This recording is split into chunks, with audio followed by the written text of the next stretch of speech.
जय श्री राम भक्तजनों। प्यारे भक्तों, वह कौन सा नाम है जिसे ब्रह्मा विष्णु महेश आदि देवता जपते हैं? भक्तों, वह एक ऐसा नाम है जो आदि है, अनादि है, जो पहले भी था, अब भी है और आगे भी रहेगा। वह नाम अखंड है, अजर अमर अविनाशी है। वह जल्दी से बताने में नहीं आता है, उसे अपनी साधना के द्वारा अनुभव किया जाता है। तो जितने भी देवता हैं, ब्रह्मा विष्णु महेश हैं, सब उसी नाम का जप करते हैं। वह जो नाम है इतना शक्तिशाली है कि उसके बारे में बताया नहीं जा सकता। उसके लिए अगर शिव शंकर भगवान से पूछा गया तो उन्होंने कहा कि मैं राम नाम जप करता हूँ, मैं राम नाम जप करता हूँ, राम का नाम। राम जी से पूछा तो उन्होंने कहा मैं शिव का जाप करता हूँ। कृष्ण से पूछा तो उन्होंने कहा कि मैं शिव और राम नाम का जाप करता हूँ। भक्तों, बड़ी सुलझी हुई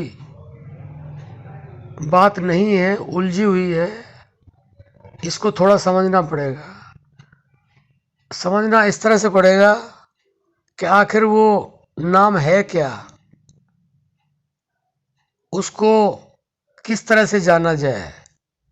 उसको साधु संत ऋषि मुनियों ने जाना और अपनी मुक्ति भी पाई, लेकिन हम लोग उसको जानने का प्रयास नहीं करते हैं। क्योंकि अगर हम उसका जानने का प्रयास करें तो जानने में आता नहीं है, वो केवल अनुभव में आता है और अभ्यास के द्वारा आता है। क्योंकि उसे लिखा नहीं जा सकता, उसे पढ़ा नहीं जा सकता, उसे बोला नहीं जा सकता, तो उसको किस तरह से बताया जा सकता है। लेकिन जो उसका ध्यान करते हैं और निरंतरता और अभ्यास करते हैं तो वह जानने में आ जाता है, लेकिन बताने में नहीं आता, पढ़ने लिखने में नहीं आता। जैसे हमारे अंदर एक अनहद नाद है जो 24 घंटे गूंजता रहता है। अगर आप नए साधक हैं तो दोनों कान बंद करके देखें तो आपको अंदर बहुत सारी आवाज़ें सुनाई देंगी कान बंद करने के बाद। जबकि कान बंद करने के बाद कुछ सुनाई नहीं देना चाहिए, लेकिन हर मनुष्य को वह सुनाई देता है। उसको न लिखा जा सकता, न पढ़ा जा सकता, न बताया जा सकता।